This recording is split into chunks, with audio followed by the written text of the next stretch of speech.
जय श्री राम, जय श्री श्याम। मैं स्पिरिचुअल कंसल्टेंट शाहजी ढेंगड़े, पुणे महाराष्ट्र से।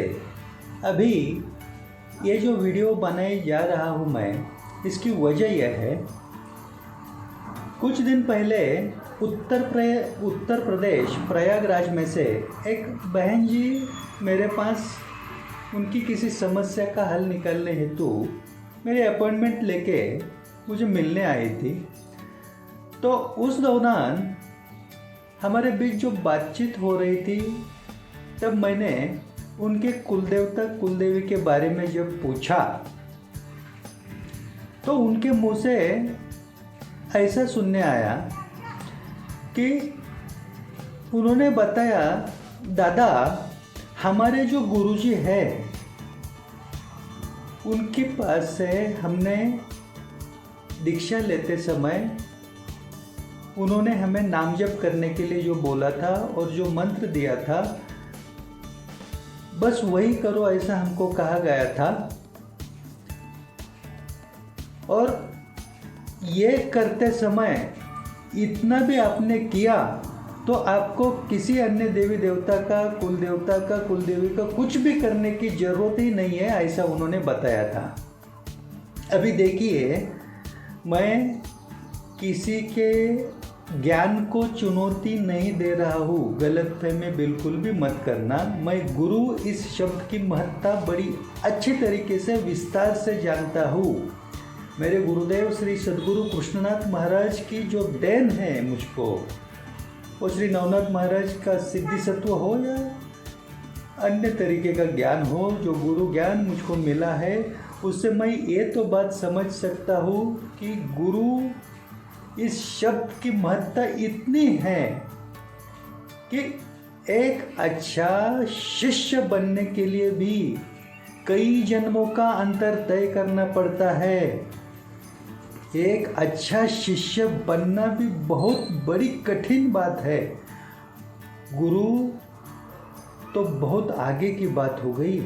गुरुर् ब्रह्मा गुरुर्विष्णु गुरुर्देवो महेश्वरः गुरुः साक्षात परब्रह्म तस्मै श्री गुरुवे नमः। इसका मतलब ये है कि गुरु ही ब्रह्मा है, विष्णु है, महेश है, गुरु ही परब्रह्म है, इससे बढ़कर कुछ भी नहीं है। लेकिन यदि आप किसी के गुरु हैं, आप गुरु गद्दी पे बैठे हैं, तो आपकी वाणी से सामने वाले क्या सुनते हैं, आप किसी को क्या उपदेश करते हैं, ये बात बड़ी मायने रखती है। और यदि कुलदेवता कुलदेवी की बात हो तो थोड़ा सोच समझकर अपने शिष्यों को बताना चाहिए किसी भी गुरु ने। देखिए, मैं तो किसी का गुरु बन के ये नहीं बता रहा हूँ, ना ज्ञान बांट रहा हूँ। मैं आप और हमारी आम भाषा में स्पिरिचुअल कंसल्टेंट, आध्यात्मिक सलाहकार मैं बोल सकता हूँ स्वयं को। लेकिन उसमें भी जो कुछ भी मेरे द्वारा किया गया हर कर्म, बताई गई हर बात जो आपके काम आती है, वो पूरा मेरे गुरुदेव का है। और जो आपको अच्छा नहीं लगता है, वो मेरे स्वयं की अज्ञानता या मूर्खता का प्रमाण है, ऐसा मैं मान के चलता हूँ। खैर छोड़िए, मुझको इस बात में ज़्यादा विस्तार से बोलना नहीं है। मैं अभी क्या समझाने जा रहा हूँ, आप भगवान के जिस नाम का जाप करते हैं या आपको आपके गुरु द्वारा जो मंत्र मिला है, गुरु मंत्र, उसका जाप करते हैं, इसमें से श्रेष्ठ कौन है? या कुलदेवता कुलदेवी आपके श्रेष्ठ है? सर्वश्रेष्ठ क्या है इन तीनों में? या आपकी किसी भी समस्या मुक्ति हेतु एवं किसी भी तरह की कामना पूर्ति हेतु इस कलयुग में आपके तुरंत क्या काम आता है इस तीन में से?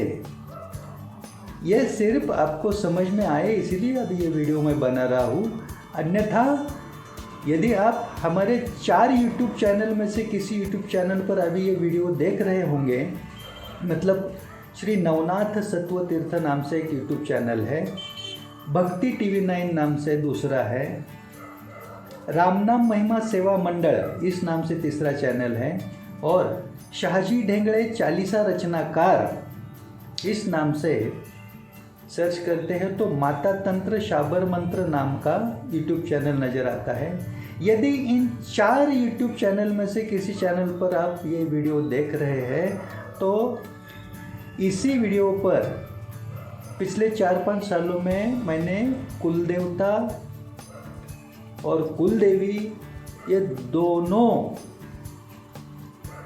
अति विशेष बातों पर मैंने 1-1 घंटे के कई वीडियोस अपलोड करके रखे हैं, जिसका आज तक हजारों भाई बहनों ने लाभ लिया है, लेते आ रहे हैं। उसमें पूरी जानकारी कुल देवता कुल देवी के बारे में वो सभी वीडियोस में मैंने विस्तार से बताई हुए हैं, आप उसका लाभ ले सकते हैं। रामनाम महिमा सेवा मंडल जो मेरा है उसका फेसबुक, रामनाम महिमा सेवा मंडल का फेसबुक एवं इंस्टाग्राम पर भी मैंने रील के माध्यम से भी बहुत कुछ बताया हुआ है, वो भी आप देख सकते हैं। अभी मैं इतना ही बताने जा रहा हूँ आपको कि आप भगवान के किसी भी नाम का जाप करते हो, नाम जाप करते हो, या आपके गुरु मंत्र का निरंतर जाप करते हो, या आप किसी भी तरह का पूजा पाठ होम हवन विधि यज्ञ कुछ भी आपकी अपनी किसी समस्या मुक्ति एवं कामना पूर्ति हेतु करते हो तो वह सब कुछ उस संबंधित इष्ट देवी देवता तक पहुंचाने का जो मुख्य काम है, प्रमुख काम है, वह सिर्फ और सिर्फ आपके कुल देवता और कुल देवी ही कर सकते हैं। आप चाहे जितना भी दान कर्म करो, पुण्य कर्म करो, धर्म का कर्म करो, देवी देवता का पूजन अर्चन व्रत कुछ भी करो, वह सब कुछ संबंधित इष्ट देवी देवता तक, जब तक आपके कुल देवी कुल देवता आपके द्वारा किया गया वह कर्म नहीं पहुंचाते, तब तक उसका फल आपको मिलना ही नहीं है। ये आप ठान के चलो। इसका प्रमाण एक छोटा सा आपको मैं देता हूँ। सबसे महाशक्तिशाली, महातपस्वी, महाज्ञानी राम भक्त बजरंग बली, प्रभु रामचंद्र हनुमान जी भी, उनको जो उड्डान विद्या अवगत थी जन्म से, वह भी उनके कुल देवता श्री वरुण देव का जब तक स्मरण नहीं किया करते थे तब तक उड्डान उनसे हो नहीं पाता था।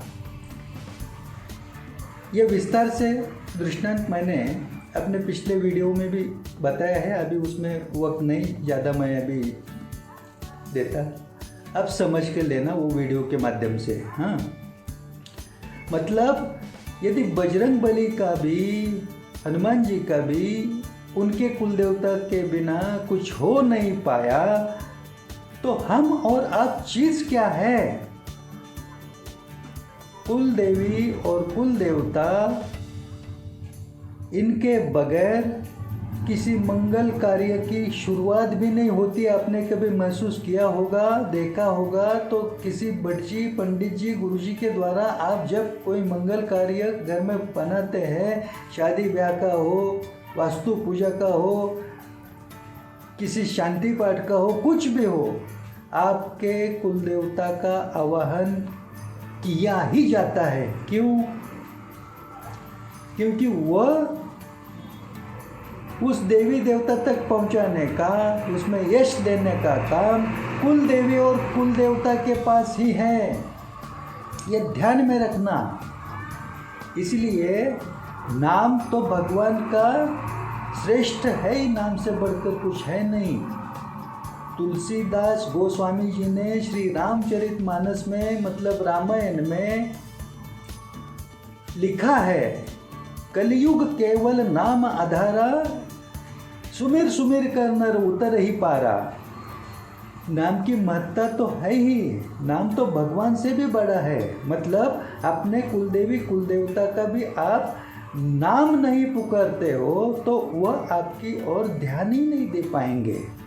नाम की महत्ता है ही, लेकिन जिस भगवान के जिस नाम का आप जाप करते हैं, मंत्र का आप जाप करते हैं, उस देवी देवता तक वो किया हुआ जाप, वो की हुई पूजा आराधना साधना जो कुछ भी आपकी है अनुष्ठान, वो सीधा आप नहीं पहुंचा पाते।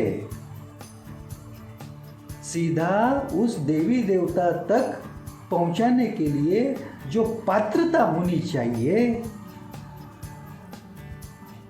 वो कलयुग में असंभव है। सीधा किसी देवी देवता तक बात पहुंच नहीं पाती है। फिर आप लोगों की एक ही दिक्कत और परेशानी क्या रहती है कि हम इतना भगवान का करते हैं, इतने पूजा पाठ करते हैं, फिर भी हमारी समस्या जो कुछ भी है, मुसीबतें मिटने का नाम नहीं ले रही है, तकलीफ बढ़ती ही जा रही है, हमारी इच्छा पूर्ण नहीं हो रही है। ये क्यों होता है?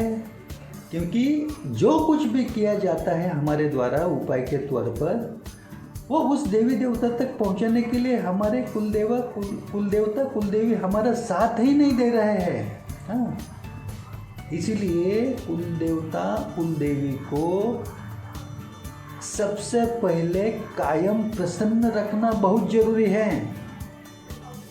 अभी पिछले हफ्ते में देखिए, दिल्ली से एक शख्स मेरे अपॉइंटमेंट लेके आए थे। उस समय उन्होंने एक बात कही थी कि ओम नमः शिवाय, इस पंचाक्षरी मंत्र का जाप उन्होंने अब तक 25 लाख किया है, 25 लाख बार।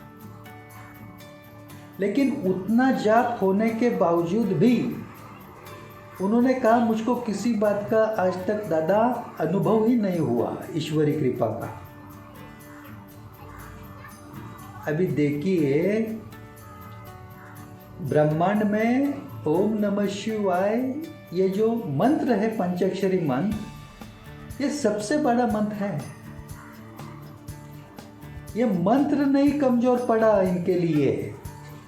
इन्होंने जो 25 लाख मंत्र जाप किया, वो मंत्र का जाप इनके द्वारा किया हुआ शिव बाबा तक पहुंचने के लिए बीच में यदि इनके कुलदेवता कुलदेवी इनके साथ नहीं रहेंगे तो फिर कैसे होगा?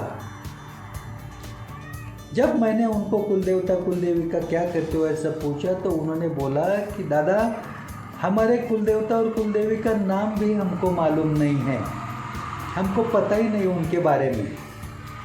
अभी देखिए, ये समस्या बहुत सारे भाई बहनों के साथ जुड़ी हुई है कि जिनको उनके कुलदेवता कुलदेवी सही कौन है वही पता नहीं है। तब तो बड़ी मुश्किल की बात है। हाँ, अभी 25 लाख जो ओम नमः शिवाय का मंत्र जाप उन्होंने किया वो उनका निष्फल नहीं हुआ, वो व्यर्थ नहीं गया। उल्टा उनको उतना मंत्र जाप करने के बाद शिव बाबा की कृपा से, भोलेनाथ की कृपा से कम मेरे माध्यम से एक बात तो पता चली कि आप ये सब कुछ अपने कुलदेवता कुलदेवी के चरणों में अर्पण करें। जितना भी जाप किया है अपने कुलदेवता कुलदेवी का आपको नाम भी पता नहीं है तो भी जय कुलदेवता जय कुलदेवी ऐसा बोल के मन ही मन में उनका आवाहन करें अपने पूजा घर में बैठ के, और उनसे क्षमा प्रार्थी होके उनकी क्षमा मांगे और वो पूरा मंत्र जाप उनके चरणों में अर्पित करते हुए उनको विनती करे, प्रार्थना करें कि कृपा करके मेरी ये भक्ति स्वीकार करे। मतलब वो व्यर्थ नहीं गया जा।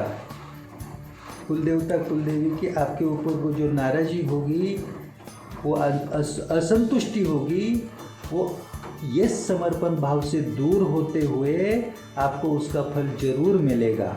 लेकिन जो कुछ भी करोगे वो पहले आपको अपने कुल देवता कुल देवी के चरणों में ही अर्पण करना पड़ेगा। तुलसीदास गोस्वामी जी ने रामायण लिखते समय श्री रामचरितमानस में नाम की महत्ता लिखी जरूर है, लेकिन आरंभ वंदना में उन्होंने भी कुल देवता का स्मरण किया है।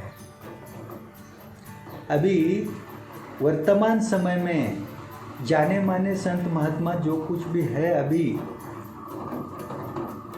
संत स्वामी प्रेमानंद जी महाराज को लीजिए, जो कुछ भी नाम की महिमा वो हर किसी को बोले जा रहे हैं, विस्तार से समझाते जा रहे हैं। उसमें कहाँ पर भी आज तक उनके मुंह से आपने सुना नहीं होगा कि कुल देवता कुल देवी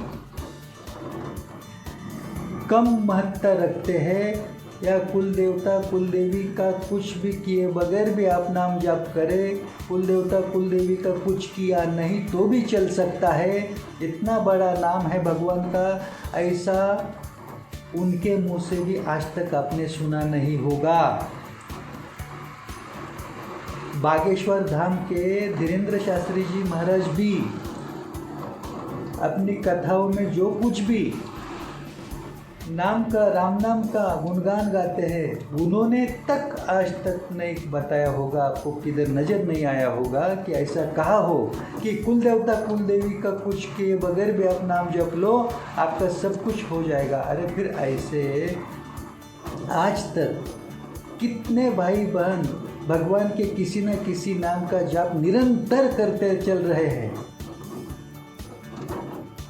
उनमें से कितने लोगों का ईश्वरीय कृपा का अनुभव होता है।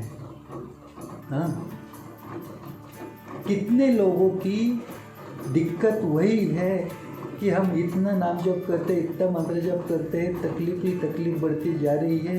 हाँ, कुल देवता कुल देवी के बगैर आप जो कुछ भी करोगे वो पूरी तरह से फलश्रुत नहीं हो पाता है।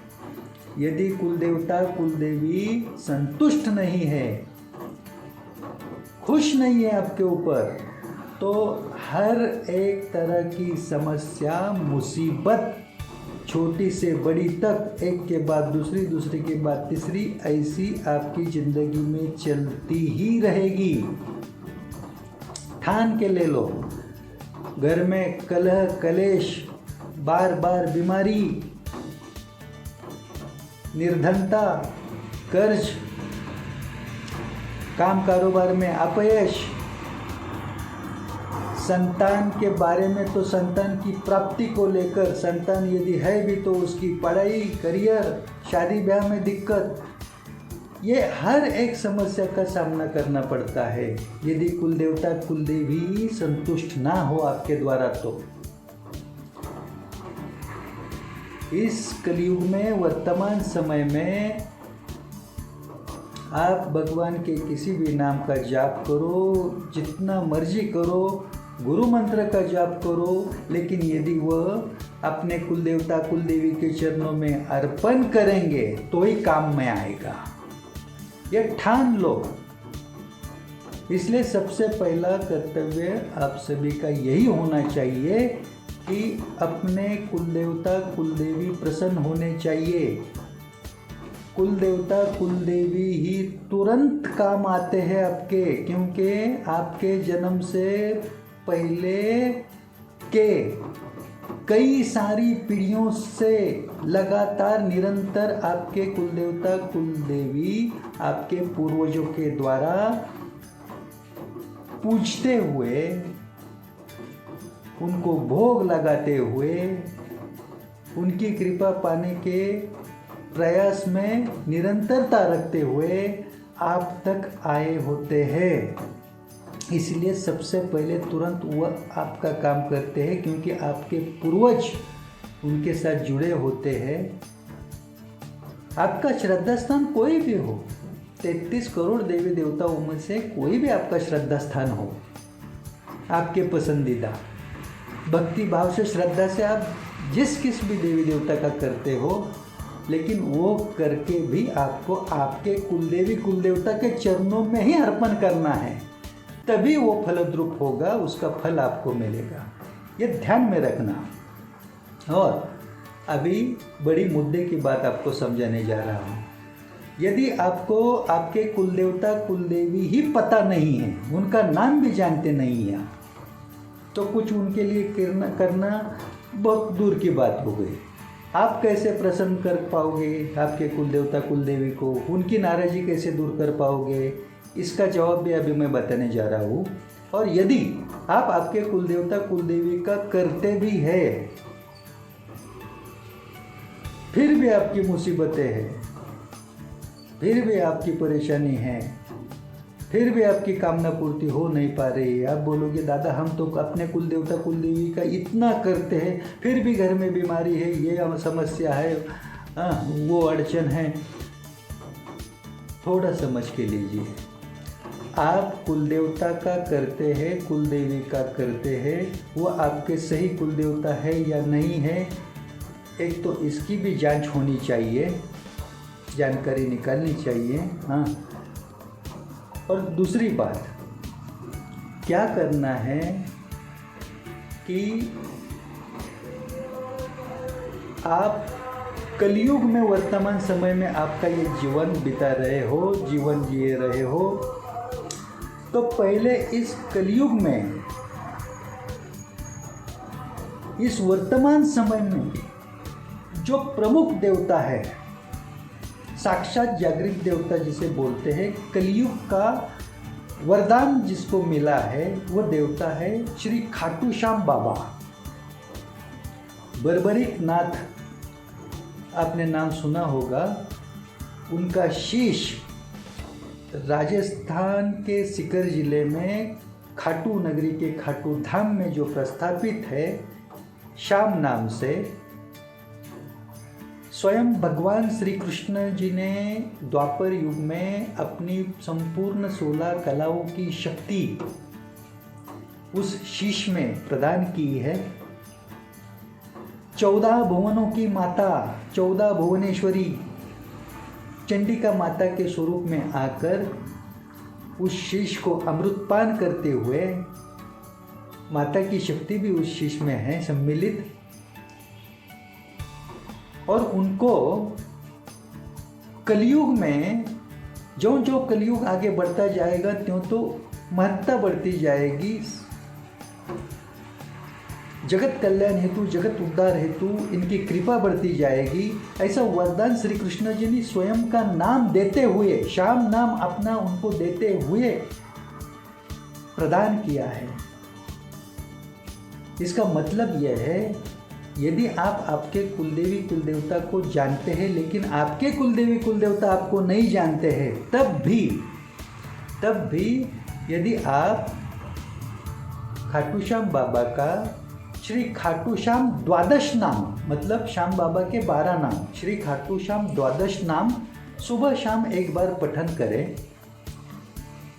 श्री खाटू श्याम बाबा नाम स्तुति, मतलब श्याम बाबा के नाम की स्तुति, श्री खाटू श्याम बाबा नाम स्तुति सुबह शाम एक बार पठन करें, कुलदेवता कुलदेवी का स्मरण करते हुए। यदि आपको नाम भी मालूम नहीं कुलदेवता कुलदेवी का, तो सिर्फ आरंभ में इतना बोले, जय कुलदेवता जय कुलदेवी, और आगे श्री खाटू श्याम बाबा द्वादश नाम, श्री खाटू श्याम बाबा नाम स्तुति एक बार पठन करें।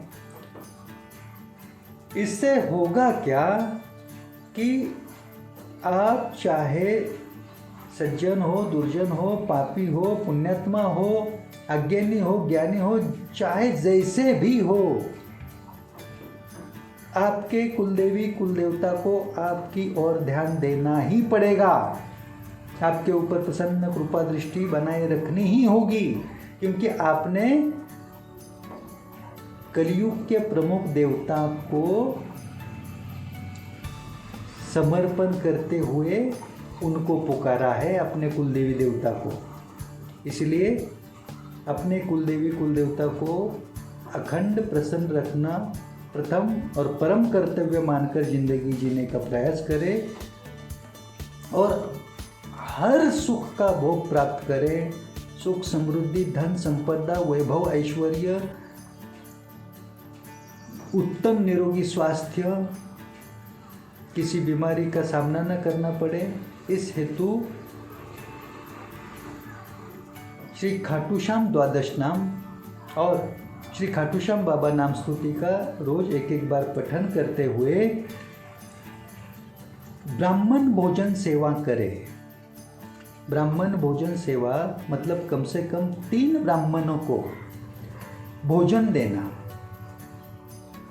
ब्रह्मा, विष्णु, महेश का स्वरूप मानते हुए 3 ब्राह्मणों को भरपेट भोजन देना, ये जो सेवा है ना, 3 ब्राह्मणों को कम से कम भोजन देने की, ब्रह्मा, विष्णु, महेश स्वरूप मानकर, क्योंकि इस सृष्टि के रचयिता विधाता है ब्रह्मदेव, पालन करता है विष्णुदेव और संहार करता है महेश देव, महादेव। इन तीनों के संकलन द्वारा ही ये सृष्टि चल रही है, जिस सृष्टि में हम और जीवन जिए रहे। और इन तीनों का स्वरूप मानकर 3 ब्राह्मणों को यदि आप भोजन भरपेट खिलाते हो तो आपके कुलदेवी कुलदेवता तुरंत शीघ्रता से आपके ऊपर अखंड प्रसन्न कृपा दृष्टि रखने के लिए वश हो जाते हैं।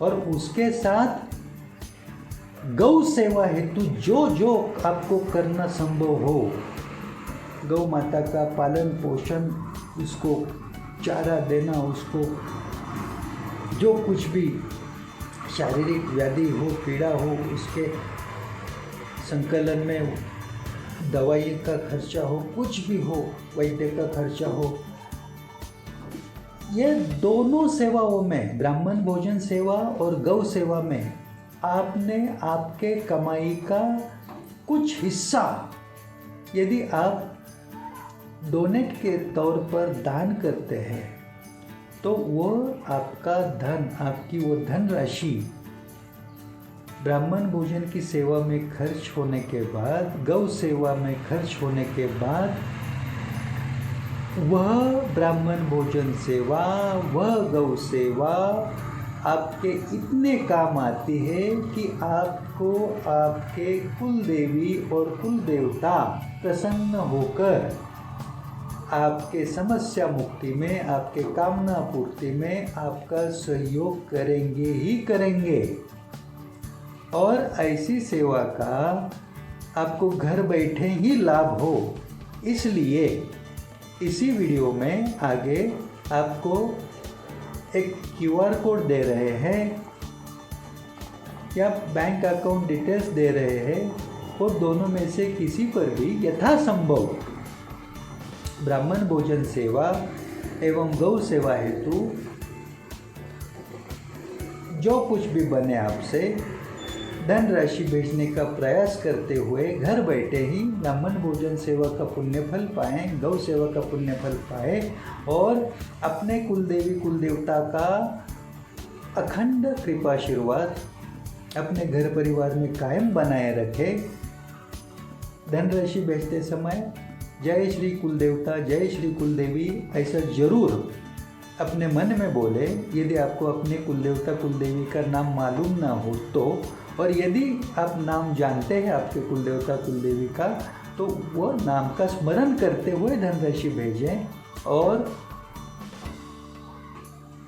आपकी फुर्सत से इसी चैनल पर कुलदेवता कुलदेवी के बारे में 1-1 घंटे के 7 से 8 वीडियोस मैंने पिछले 4-5 सालों में अपलोड किए हुए हैं, एक बार विस्तार से जान लेना और अपने संतान को भी, बच्चों को भी वो ज्ञान जरूर देना, क्योंकि आपके पीछे आपके कुल की जिम्मेदारी उनके ऊपर होती है।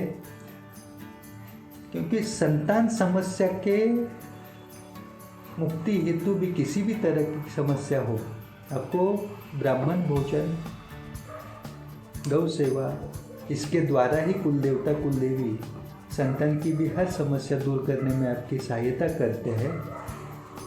इस वर्तमान समय में कुलदेवता और कुलदेवी ही तुरंत आपके काम आते हैं।